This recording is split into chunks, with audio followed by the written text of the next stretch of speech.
Welcome back to the podcast, everyone. I'm your host, Dan Wyatt. And I'm your superior and better looking host, Ryan Gillespie. We are far from qualified, and this is Into the Conjurverse.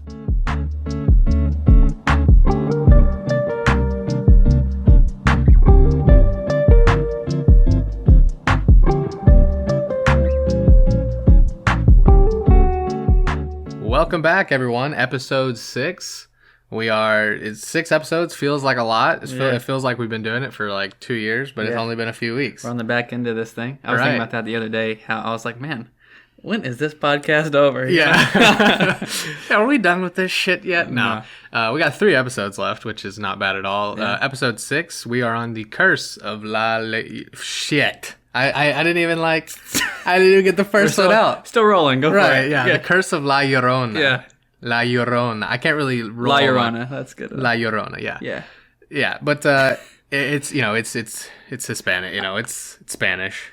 It's a Hispanic name. Yeah. Right. I think part of the reason why I was thinking, is this podcast over? Is because we had to watch this movie, and I was like, oh my god. Yeah, we hadn't seen this movie until just the other day, and the reviews were bad, and the expectations were low going into it, right? Yep.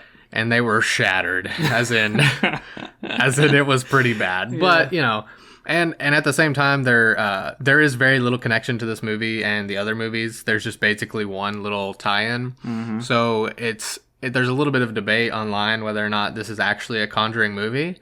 But because it has James Wan and Gary Dauberman, absolutely, and the fact that it has a character that was in another movie, it is. Yeah. So people try to say it's not, but it is, and it's touted as one. So that's why we're covering it today. Yeah, absolutely. But that's okay. The one bad egg doesn't ruin the batch. You know what I'm saying? We're only doing this out of necessity. Absolutely. But yeah, it was 2019. It was the 6th film released in the franchise. Also the 6th episode. No correlation. And for it being so recent, it was bad, and that's terrible. Really sad. Yeah, you would think it was from 1995 or something. But it was directed by Michael Chavez. He also directed Conjuring 3, The Devil Made Me Do It. And then it was written by Mickey Daughtry, who only has 3 writing credits to her name. So, brand new writer here. She did write 5 Feet Apart, which I haven't seen, but it has Cole Sprouse, and it's supposed to be pretty good. Okay. And another one that, like I said, I don't know. And then the other writer is Tobias Ikonis, and he has 4 writing credits to his name, also 5 Feet Apart. So okay, so they're a team, yeah. Yeah, it's a team of writers who's, I guess, newer to the writing part, but of course produced by James Wan and Gary Dauberman, and newcomer Emil Gladstone. This is the only Conjuring movie I believe that she produced. Cool. We have some decent actors, unfortunately. Linda Cardellini. She's been in so many things. She's been acting for a long time. She was in Boy Meets World. She was Velma from the live action Scooby-Doo movies, Legally Blonde, ER. She was in the Avengers movies as Hawkeye's wife. She does a lot of voice acting. She was in Gravity Falls. So hell of an actor. Yeah, she plays Anna. Yeah, she plays Anna, which is the main character. And we also have Raymond Cruz as Raphael. He's been acting for even longer than her. He's been in stuff like Under Siege, Alien Resurrection, My Name is Earl, Breaking Bad, The Closer. Some really good stuff. I mean, 2 really, really good actors there. Yeah. Patricia Velazquez as Patricia Alvarez. I thought she played herself, but it's just slightly different. But she was in the Mummy movies, Arrested Development, American Family. And finally, we have Marisol Ramirez playing La Llorona. And she hasn't really been in much of anything, just kind of some one-off episodes in TV series. But we have a star-studded cast here. Yeah. Maybe not like the A-listers that you would think of, but they're still very accomplished actors. They're good actors that have horrible scripts. So right, yeah. They've been in a lot of things, and they've been really good in some things. Yeah, but just not this movie. Mm-hmm. It had a production budget of $9 million, which is on the lower side of the Conjuring movies. but only had a worldwide gross of 123 million, and also the lowest. So there wasn't really a whole lot of stuff that would warrant a large budget. Which is what I was going to say. I don't think necessarily that the lower budget should correlate necessarily to the lower worldwide gross, because you don't need a whole lot of CGI. Obviously, if you show a demon and put that kind of stuff, Yeah. But yeah, I think that they underpromised and underdelivered. That is. Yeah, 9 million. Like, I'm not sure what that 9 million went to, because I couldn't see it. I didn't see it come to life on the screen. That's for sure. So if you haven't seen this movie and you for some reason would like to, spoiler alert, we're going to be discussing it in depth. Feel free to stream it on all your favorites: Apple TV, Amazon, Google Play, YouTube, Vudu, etc. So, like I said, if you just really have a hankering for watching this movie, feel free to do so. It's not very long, at least. It's over fairly quickly. The only saving grace of the movie is that it's not long. When you're just about ready to turn it off and gouge your eyes out, it ends. So that is a plus. And trigger warning, there is definitely some big triggers in this movie that a lot of people probably might not want to see. So check out doesthedogdie.com for the specific triggers. Yep, our unofficial sponsor, rearing its head every episode. Yeah, we love it. Thank you, doesthedogdie.com. Appreciate the hell out of it. There's an app too. Download it on Google Play and the App Store. So jumping right into this fantastic movie. We're way back in 1673 Mexico. We've got a little young family playing in a field. It's a mother and two sons. We see one of the sons give the mother a necklace, and we kind of cut. They're in the forest taking a little hike. One of the boys wanders off and loses his mom and brother, and he goes and ventures and he hears some a struggle going on, and he peeks around a tree and sees his mom just violently drowning his brother just in a creek. Oh, that was the opening scene. Yeah. And horrified, he starts sprinting the other direction, screaming, and but he's not fast enough because he's a child. Yeah. And mom catches him and drowns him too. Mom is crying. She's screaming, crying. I want to say something really quickly, and I just thought of this as you were describing us starting off in 1673 Mexico. There's some kind of joke that anytime that Mexico is portrayed in a movie, they just turn the screen orange. There's just that orange tint, filter, and that's exactly how it was in the field that we started in. And that's the only way to do it. That's what it looks like down there.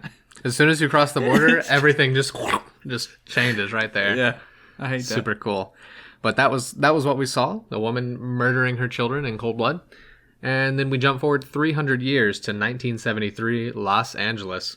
We've got our main character here, Anna. She's a caseworker for DHS. Mm-hmm. I was gonna say DCFS. That's why that's why I did it weird. She's investigating this family that the children have been truant from school again, and it's a family she's worked with for years. Yep, it's in an apartment that she. Right, that she goes and checks on. Yeah. So her boss was like, well, someone's got to go check on them. And she's like, I'll do it because I've known her and her family for years. And when she gets there, and she has to take a police officer per her supervisor because that's, for safety reasons. She knocks on the door and the mother answers, and she just looks crazy. She just looks terrified, tired. Yeah. Looks like she hasn't slept in weeks. And she's... Anna's just telling her, Patricia, you got to let me in. We have to do a welfare check. Mm-hmm. The boys they've been truant from school again. We've got to check on them. And, she reluctantly kind of lets them in. And the officer was being kind of an asshole and banging on the door, telling her you have to let us in. She's like, dude, chill, bro. Come on. I know this lady. This is Patricia. It's just Patty, bro. Chill. But they get in there.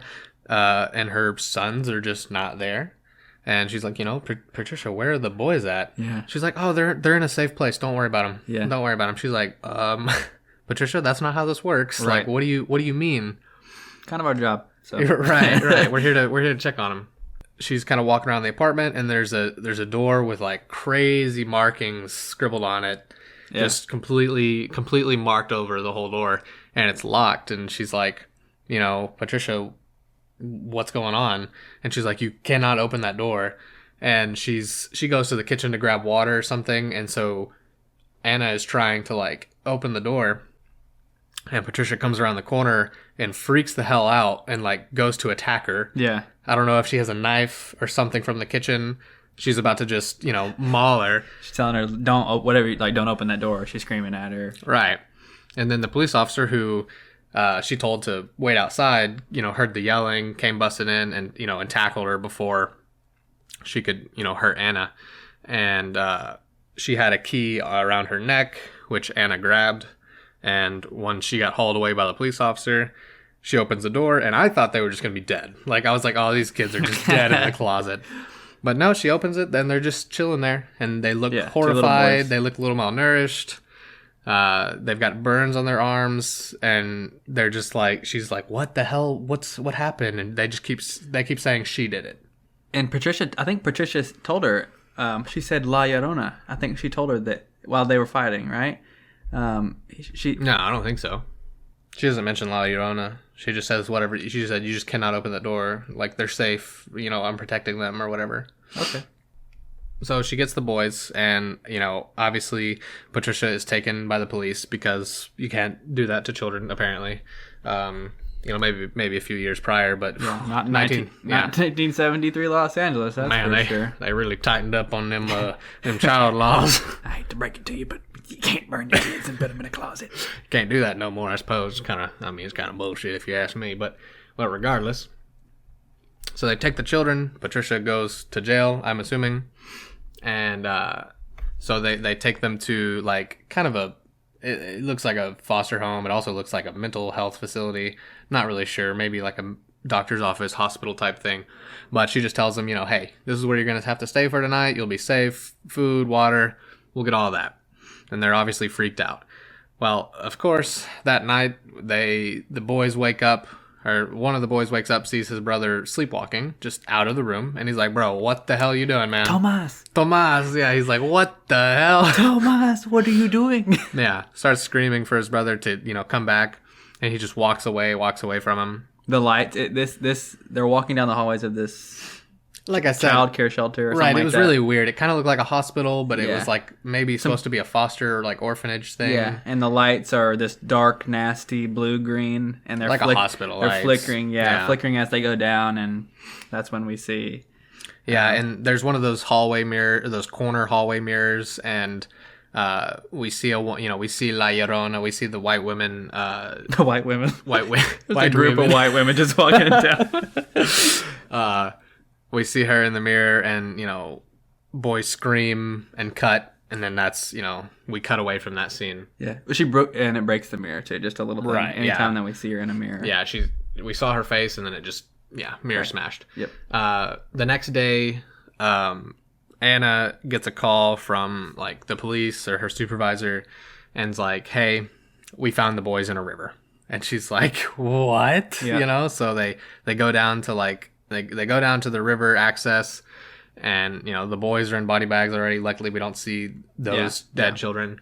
And Anna's crying, talking to like the police supervisor, and then Patricia runs up, just screaming at Anna, saying, "This is your fault.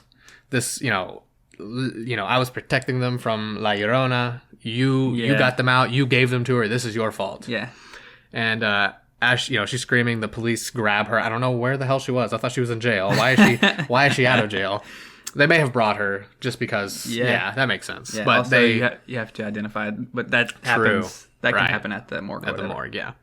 But they drag her away, and as they're dragging her away to the cop car, she just like death stares at Anna's car, who has her two children. She has a daughter and a son. Yeah. And she's just like glaring at them, and the boy's like, "What the hell did I do?" It's like, I didn't do anything. But yeah, so she gets him in the back of the cop car, and then while Anna is talking to the police, her son, it's nighttime, right? That's what it moves to night. They've been out at the scene or whatever, so then it's nighttime, and they're at the scene. Yeah, they're just sitting in the car waiting for Anna to be done. Yep. And he sees something going on like in a nearby alleyway, and for some reason this small child gets out of the car, and he's like, "I'm gonna go check out that alleyway." You know what? He locks the door behind him like a good big brother. Yeah. Locks his My bad. Locks his younger sister in the car, goes to check it out. And, of course, it's La Llorona. And probably one of the best little, just tiny little scenes. She's looking down, like, crying. Of course, he hears her crying. And then whenever he gets to the alleyway, her neck, like, cracks. And she immediately stops crying and snaps to him. I thought that was one of the coolest little bits. Mm-hmm. And she starts chasing after him. And he runs back to the car, freaking out. She grabbed his wrist. Yeah, she grabbed his wrist, and he had a little identical burn like the boys did that were drowned in the river. Yep. And so yeah, they had a little encounter with La Llorona, like rolling down the windows, banging on the car, trying to get in. Also, we should mention that La Llorona, like her face, is not scary, but she's wearing a veil wedding type thing, and she has black tears. Yeah, and like mascara, like running down. Like, I mean, it's supposed to be like kind of like a zombie look, I guess. I don't know. It's not very scary. Yeah, it kind of looks dumb, and she's so quick, and the instances that we see her are so fast that you can't really get a good look. But they're tormenting the kids at the car, and then the mom comes back, and the kids are obviously freaked out, and she's like, "What the hell's going on?" And they're like, "Oh, nothing, mother. Nothing happened at all. Yeah, nothing strange." Of course, like they do. They just lie. So the next day, after they recovered the bodies, of course, the police asked Anna to help interview Patricia, because she was like, you've been her caseworker for years. She knows you. She's the one that you're the one she wants to talk to. Yeah. And of course, Patricia hates her guts. She's pissed off at her. She says, you did this. You essentially killed my children. This is your fault and your fault only. And I have been praying. And she's like, I haven't been praying to God, bitch. Yeah. I've been praying to La Llorona. And La Llorona. She's going to come take your children and give me back mine. That's the deal that we made. She cut a deal with the devil. And, of course, Anna's like, she's freaked out. She's kind of skeptical at first, but she's like, that's fucked up, dude. Like, what is going on right now? And then we later see them at home where her daughter is taking a bath upstairs, and Anna... This scene was actually good. Yeah, this was probably the best scene. Actually, there was probably like 45 seconds of it that was good, because we knew what was going to happen. She's in a bathtub, La Llorona drowned a kid, but you can describe the... Yeah, we see the little girl in the bathtub, and she's like shampooing her hair, and then you see La Llorona's straight black, like frostbitten hand looking shit, reach up and start rubbing her head. Or shampooing her hair. And that was cool. And the girl is just like, oh, she kind of smiles. She thinks it's her mom. Yeah, the shot's from the side, right? So it's not like we're seeing just La Llorona, the whole body. Yeah, we just see the hands. So, and I think that's what made it really cool, was that they just come out of the frame, and right. It's pretty cool. So that was one of the only decent scenes. And of course, we're like, oh shit, here we go again. Of course, she, is not just shampooing her hair. She starts drowning her in the bathtub. Yeah. And that's where Anna hears the struggle, and she runs up there and pulls her out of the water, and she's like, what the hell, Yeah.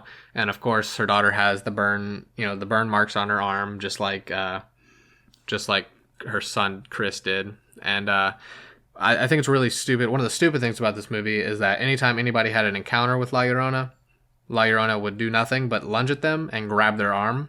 And that's where the burn marks, it would be like her fingerprints kind of burned into their arm. And then that was it. That was the encounter. Mm-hmm. I thought that was really dumb. But that's what she did every single time. So, So everybody has marks on their arm at this point. The two kids, Anna, they've all encountered La Llorona now. So Anna goes to the local priest, who is Father Perez, who was the priest in, was it Annabelle? Annabelle. Just the first Annabelle. The original Annabelle. And she's like, we need help. I don't know what's going on. We think it's La Llorona. That's what this chick said. And he's like, well, I used to be a skeptic, but this damn doll fucked me up a few years ago. So I believe in this shit now. He's like, but I can't help you. He's like, I can't help you. But my friend Raphael. And Father Perez does not talk like that. Just imagine he does. Yeah. Just imagine he does. That makes it kind of cooler, actually. Right. Yeah. Father Perez. I mean, he sounds like a nice guy. Yeah. his voice. He got his head bumped on the asphalt back in. Yeah, I thought he died. I thought he was. No, remember he woke up in the hospital and his doctor was. Okay, go ahead. Yeah, no, I mean, I thought he whenever we first saw that scene in Annabelle. Oh no, there was so much blood. I was like, he's dead. Like, there's no way that he's coming back from that. Killed the priest. Yeah. Yeah, but he said, he's like, I'm sorry, I can't help you, but there's a former priest. His name is Raphael. He kind of does that stuff now. You need to seek him out. He's like a shaman. He can help you. So Anna, of course, goes to Raphael, and he's like, I can't help you. This is a church matter. Get out. Yeah. And she's like, no. She's like, come on. And then he does a double take at their arms, at the burns, and doesn't say anything. Anna says, have you seen these before? And he's like, yes. The way he talks is really stupid. I'm not even going to imitate the way he talks. It's terrible. Not his accent or anything, but his lines, the delivery of his lines is so... His character. They made him... unnecessarily cringy, for sure. Yeah. They try to make him sound wiser, I guess, and it missed the mark by far. It's like Master Oogway in Kung Fu Panda. That's what it made me think of, like that slow, drawn out, poetic type thing, but it just sounded terrible. Mm-hmm. So he's like, oh, I know that shit. That's La Llorona. You know what? I'm gonna help you. So he goes to their house, sets up some items for protection. He's got some seeds from a tree that he says are they started a little safety circle. Then La Llorona arrived. Right. And that's when we see the seeds after. Yeah, like she had made her presence known, and she blew out all the candles. Yeah. And they had set up candles everywhere. I have no idea why. Shamans are stupid, I guess. And so he then took some seeds that were said to be from a quote fire tree. Yeah. And that was the trees that commonly grow around Mexican like rivers and lakes. Okay. And that was apparently the only witness to her crime, La Llorona's crime of her drowning her children. Okay. So since the tree was the only witness, that was her weakness, apparently. So he scattered those seeds in front of the door, and he's like, she can't come in here now. Unfortunately, that only works for so long because Patricia arrives, and she's pissed. Yeah. She's got a gun. She's like, Anna, you son of a bitch. She grabs the kids, and she's taking them out, and she's like, La Llorona's going to get your kids. I'm going to get my kids back. Yep. And she knocks the seeds away. And a really hilarious part in the movie was the little girl right before this was like trying to go outside to get her little doll. And so instead of just like stepping over it, she was trying to lean over the doorway. And, she like scraped the beans a little bit. And the seeds. But then they were like, what the hell are we doing? She's like, I didn't touch the beans, I swear. I got my doll, Mom, and I didn't touch the beans. Yeah, hilarious part. But anyways, Patricia, like I said, mad as hell. She's, got a gun. She kicks the seeds away and lets La Llorona, in there. Mm-hmm. The kids are the ones being, sought after. So, La Llorona, like, smacks the shit out of Anna and Raphael and is chasing the children. They run upstairs, which was a little ladder, to the attic. Yeah. And for unexplained reasons, earlier in the movie, it was open. Mm-hmm. And then the kid closed it. Completely unexplained reasons. We don't get a reason for why it was open earlier. But foreshadowing for no reason, I guess. Mm-hmm. So the children are hiding in the attic. They're obviously can't hide from La Llorona. She finds them pretty much instantly. And as she's approaching them, the boy has a necklace that Anna had swiped off of La Llorona earlier. And it's her necklace that her children gave her 300 years ago. Which in itself makes no sense, but... Right. No, very stupid. And she sees the necklace that Chris has, that the son has, and we see her as human. We see her in her human form because it's, it's like bringing her back to a good memory. But then a sheet falls off of a mirror and she sees herself, and it's the dark, nasty version that we know. And she freaks out again, and the mirror breaks, of course. And then we see Anna and Raphael. They make it up to the attic, and he's got a crucifix, and he's yelling and shouting. La Llorona cast his ass aside, and he's like, nah, not today. And but then, as La Llorona is descending upon Anna and the children again, Raphael kicks the little crucifix, slides it across the floor, and as La Llorona is floating, sprinting at them, Anna takes the crucifix and stabs her in the heart, and she kind of turns to black goop. Yeah, like flakes away, kind of like Voldemort in the last Harry Potter, if you've seen it. He kind of just like flakes away and into nothing. And apparently, Raphael said earlier in the movie that crucifix was carved from a fire tree, which is, like I said, her supposed weakness. Yeah, this to me, we watched this, we're like, what the hell is going on? They just ended a 300-year curse with a stabbing the apparition or the ghost in the heart. That fixed it. All right. They killed it. They killed it like you kill. They killed it like you kill anybody. Stabbing it in the heart, stabbing it in the chest. Really stupid. Hell of a crucifix, apparently. But yeah, that destroyed the spirit, and they were good. It cut to Raphael getting in his car and leaving, and he's like, well, he was like, kids, y'all were very brave. Even I was scared. And he's like, ha, no, I wasn't. That was a joke. Yeah. Just stupid comedic relief. Yeah. But, he leaves. Anna and her 2 kids are good. Don't know what the hell happened to Patricia. She's probably still pissed off, but can't do nothing about it now. The only other scene that didn't make it into the cut, but was the pool scene where the daughter is kind of mesmerized. She's in trance and walks to the pool. La Llorona's drowning her. Anna jumps in, and while they're fighting under the water, Raphael blesses the pool. Ah, yes, yeah. And it says, and then it kind of expels La Llorona temporarily. He's like, of course, your pool's full of holy water now. That was kind of cool. I agree. That was a scene that was unnecessary that we didn't talk about, but I mentioned while we were watching it, I was like, well, I mean, I guess that might make sense because I mean, all they do to make holy water is they bless it. So why could you not just bless a pool? Yeah, he put his hand on it. It was kind of cool. And I was like, holy water has chlorine in it. That's an essential component to holy water.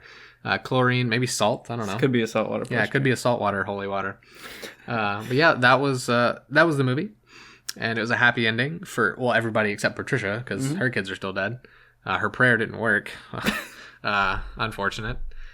But yeah, it was just I tried to cover this movie fairly quickly because, for one, it was bad. There weren't any cool scenes. I mean, very little cool scenes. Yeah.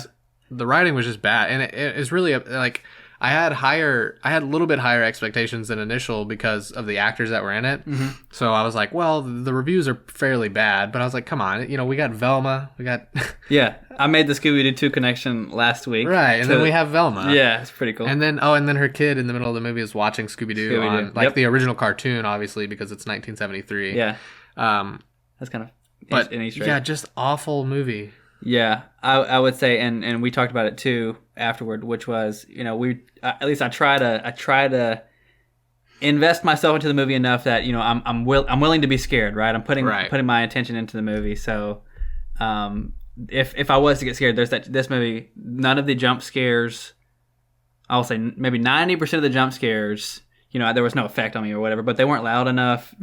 She wasn't scary enough. No. They were predictable a lot of the time. Yes. And so I think that all in all, as part of the universe, it's easily the worst.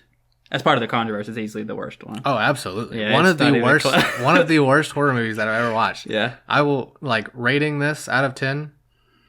I'll give it a 2. Yeah, 2.8 for me. Mostly because Velma. I mean, she garnered, 1.5 of those points by herself. But the writing was terrible. She couldn't, their acting could not redeem how terrible this writing was. Yeah, agreed. So, a couple things that happened during the movie, during the filming. So, Raymond Cruz, Raphael, the shaman, he, during one of the scenes, let me preface it by saying that he is a full believer of the supernatural. Like, that shit scares him. Like, he almost did not want to, like, participate in the movie because he was worried that something was going to bring something home, something was going to latch onto his soul. Like, shit scares him. That's cool. Right. So every time he was doing scenes, he would have crystals in his pocket. He wore a bracelet that was made from these little tiny round stones that were meant to ward off, like, negative energy, evil energy. And he always, like he said, he always would say prayers before and after filming. Like, dude was serious about it. Yeah. He don't play around. Yeah. So whenever they were filming the scene in the attic where he was shouting at La Llorona with a crucifix, he was just shouting. He was just shouting prayers, just standing there holding the crucifix up. His bracelet, like the little stones, Yeah. like almost all of them just shattered, and it flung off of his wrist. Just for no reason. Like, he wasn't moving. He wasn't doing anything. Wasn't picking anything up. Yeah, like, some of the they were stone, circular, beads. Sure. And they were split in half, he said. They were all over the floor. The director was like, what the hell, cut? Mm-hmm. He's like, what the hell just happened? He's like, my bracelet, it just exploded. He's like, I don't know what the hell, so they had to pause the filming. They should have left it in, but go ahead. Right. Yeah. They had to pause the filming to go pick up, the broken pieces. And he even said, he luckily he had another one in his dressing room that he got and put on before they resumed filming. And he said after that, he went outside on the concrete and tried stomping on the beads, on the stones, and he couldn't break them. Like, they're stone. They're little tiny, how compacted. Yeah. The smaller it is, you can't break them. Yeah. And he said they were just perfectly cut in half, the ones that had burst. So that was super weird. Yeah. So that's like that time we flipped that water bottle and it cut in half. That is so crazy. Yeah. Shit just doesn't make any sense. La Llorona was at, our high school, dude. Jesus. But, so, good on him for taking precautions, because what the hell is that, Yeah. Then the other one, not nearly as cool, but Patricia Velazquez, the one who played Patricia Alvarez. The one who played right, yeah. Sentence, yeah. Played Patricia.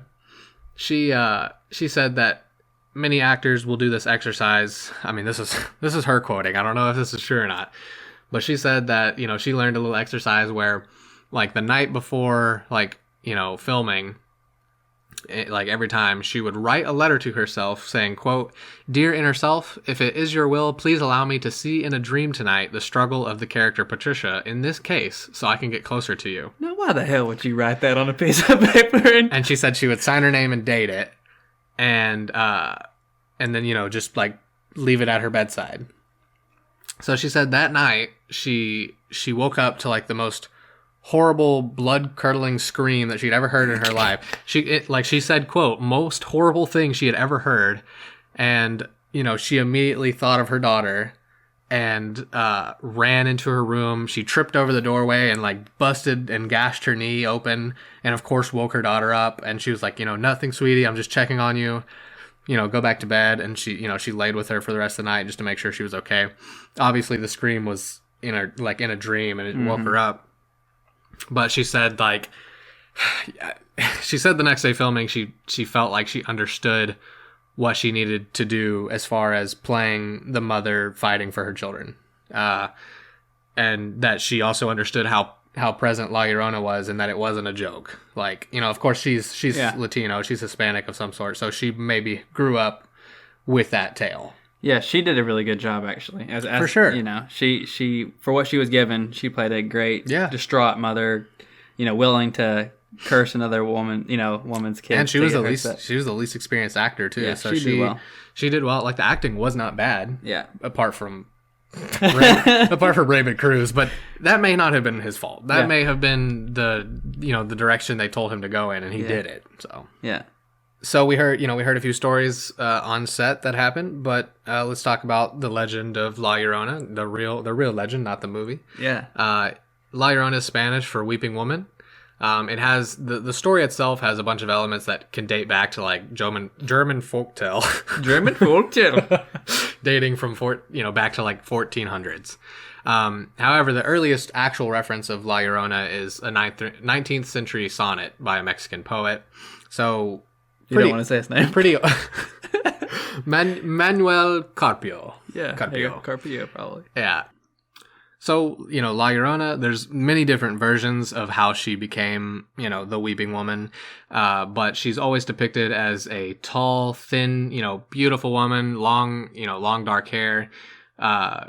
She, the normal legend goes that she is she wears a white gown. She roams around rivers, creeks, just bodies of water, always crying, into the night in search of her children. She's credited with, just screaming, mis hijos. Yeah. I was trying to pronounce the H, and that's not possible. But no one is quite sure where it originated. But yeah, she's just, in short, it's a mother who drowned her children, and she's just didn't make it into heaven. She's stuck in purgatory, searching for her children that she killed. They in the film, I feel like they tried to highlight the fact that she cried sometimes, but it wasn't like really that she, her crying didn't really mean anything in the movie. So right. I don't know, like that's her namesake, right? The weeping one. So yeah. I don't know. I feel like they could have done something better with that. Like they did say at some point, like, you've heard her crying, or right. But we heard her crying like twice. Yeah, but exactly. So I feel like that should be more of a tell, but maybe it's harder to jump scare people if they're crying. It reminded me of the witch in Left 4 Dead. I don't know if you've ever played. Yeah. Yeah, like when she's crying and screaming, and then if you look at her for too long, she freaks out. Yeah. That's kind of what it reminded me of at the beginning. But then, yeah, we completely abandoned the crying thing after like 30 minutes. Unfortunate. Because the witch in Left 4 Dead is scary. Right. That scared the shit out of me back in the day. The sound, like, it's still like hear it in the yeah, because it's loud. Screaming. Yeah. Would scare and you wouldn't know what the hell it was. Yeah. Yeah, it's so much scarier than this movie. The boomers, you're like straight faced when there's boomers running at you, but then nasty as hell. Yeah, go ahead. But so the two most like popular theories as to why she killed her children, one of them goes she was a very beautiful woman who came from nothing, but she was courted by rich and poor alike. So she really enjoyed just going out on the town, partying, meeting men or whatever. And the children were a hindrance to that because obviously she has to care for two children. So she's a horrible person. Right. One of the stories, she's just an awful person. Yeah. And she murders her children, and she eventually feels guilt. And what she does... yeah. She feels guilt, and what she does is, in this version, she just walks up and down the shoreline of the river that she drowned them in until she basically dies of starvation on the riverbank. Because that's why they said she looked so tall and thin, because she wasn't just super tall, she was just bare bones because she was, malnourished. Got it. So there's one. The other is that she was a very loving woman, loved her children for, at least at first. I loved them till about 5 and 7. Then But same thing goes. She came from a peasant family, and she since she was so beautiful, she caught the eye of a rich man. However, after having the children, the rich man didn't really stick around, didn't really want to, he got bored with her. So he kind of moved on and was just getting with other women, and she still loved him. She was distraught that this had happened. And he would only visit to see the kids. Like, he would come by, he would pay her no mind, just come to see my children, And one day he came by in a wagon with a woman just to visit his children. And that just set her off. His children? Yeah, his children. Okay, gotcha. Yeah. So out of spite, their children. Her, La Llorona and him. So out of spite, she drowned the children. Yeah. And then, she immediately felt regret and threw herself into the river and killed herself. So same ending. Yeah. But just a little bit different backstories. Sure. That part, the kid part stays true, but right. So like I said, there's no trace of an origin. There's lots of similarities between, like German and even like Greek folktale that it compares to, but like I said, just like early 19th century is when like it was actually referenced, like the first time that we know of. Okay. But yeah, as far as like, nowadays, people in the southern US and in, Mexico, they claim that, they see her, they hear her wailing and crying, just basically any body of water. She can travel around as she pleases, I guess. She's a boat. She travels upstream, downstream, whatever she wants. And then, the legend as far as who she kills varies. Like nowadays, some says she just kills whoever she wants, men, women and children, whoever just... She doesn't discriminate. Right. Whoever just wanders upon her. And then others say that she just only goes after children because she's searching for her children. And when she realizes it's not hers, she just kills them. Pretty weird.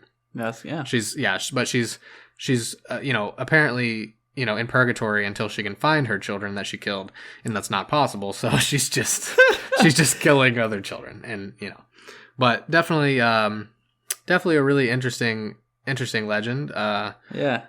I mean, I'm trying to think of anything like that, that I could equate to stories, boogeyman stories. That's exactly what I was thinking too, because this is a story that is commonly told to,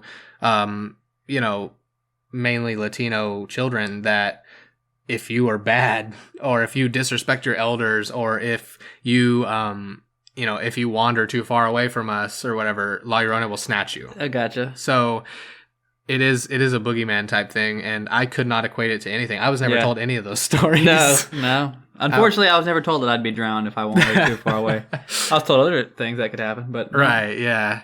But yeah, it is a common little thing to tell children, and still is, but it's also something that there's personal accounts every day, of people hearing or seeing a woman, in a white dress.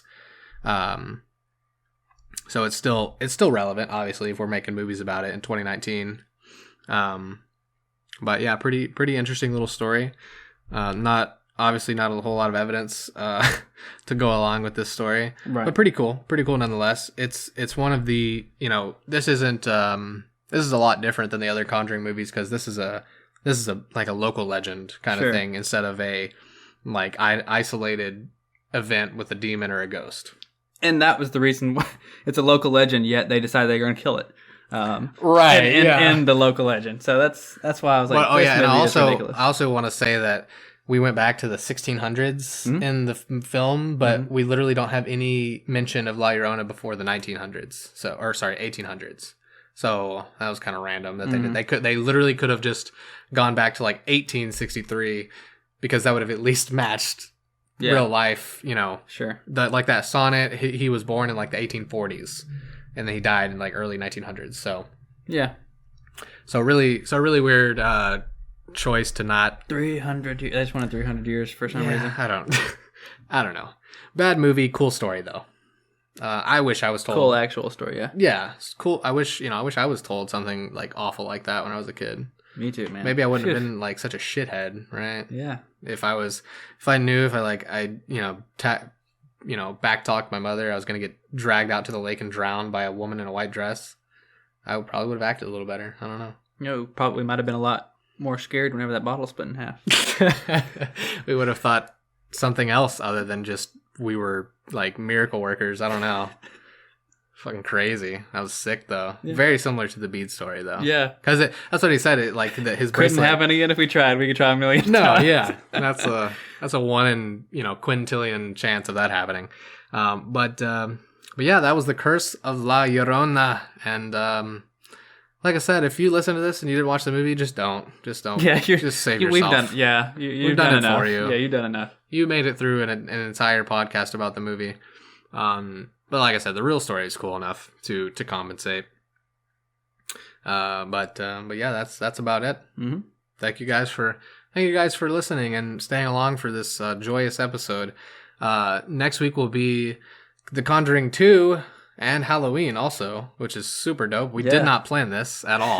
We didn't even we just picked a day. I was just like, yeah, let's just do Sundays. We'll just start next week or whatever. But yeah, The Conjuring 2.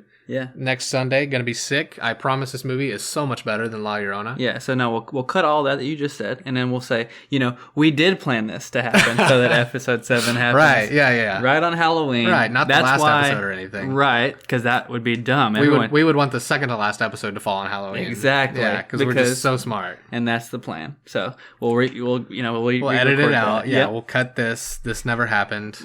Yep. Perfect. So but yeah.